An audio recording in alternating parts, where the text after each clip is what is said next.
Alors dans cette petite vidéo, on va rappeler ce qu'on a vu en 6e et puis voir ce qu'on va compléter donc cette année en 5e. Alors en 6e, on avait vu donc les réseaux trophiques. Dans ces réseaux trophiques, on avait pu mettre en évidence que le premier maillon de ces réseaux trophiques était toujours un végétal. D'accord? Tu te souviens de ça?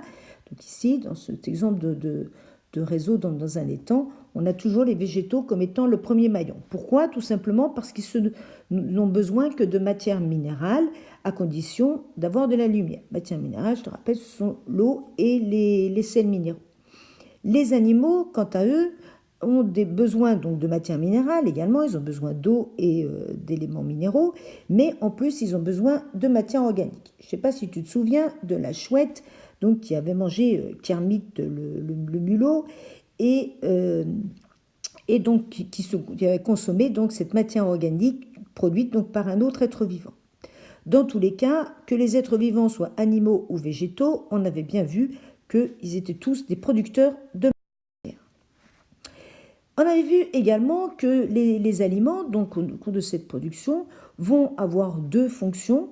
Tout d'abord, ils vont apporter de la matière pour permettre donc de grandir, de produire de la matière également, donc de produire leur propre matière à partir de la matière soit minérale, soit la matière d'autres êtres vivants, et également de produire de l'énergie. Alors l'énergie, c'est important, parce que l'énergie, c'est ce qui va te permettre de réfléchir, c'est ce qui va te permettre de courir, c'est ce qui permet de faire toutes les fonctions donc, de l'organisme. Et maintenant, en 5e, qu'est-ce qu'on va voir? Alors maintenant, en 5e, on va étudier donc, ce qu'on appelle les fonctions de nutrition, et en lien avec l'organisation des animaux, puis après on verra avec l'organisation des végétaux. Mais on va commencer par les animaux. La nutrition, donc, elle consiste à prélever de la matière dans le milieu pour satisfaire ses propres besoins. Donc on a vu que tous les êtres vivants avaient des besoins d'énergie et besoin de matière, donc ils vont prélever dans le milieu pour pouvoir assurer ces besoins. Cette matière, ça pourrait être soit sous une forme solide, soit sous une forme gazeuse, puisqu'on va voir que les deux grandes fonctions de nutrition, ça sera l'alimentation, ici, et puis la respiration. Donc l'alimentation, là tu as deux exemples, donc d'alimentation d'animaux donc, qui se nourrissent pour produire leur matière et pour produire également l'énergie dont ils ont besoin pour leur fonctionnement. Et donc pour la respiration. Donc pour ça, on va répondre à plusieurs questions. Tout d'abord, on va voir comment est réalisé l'approvisionnement en aliments.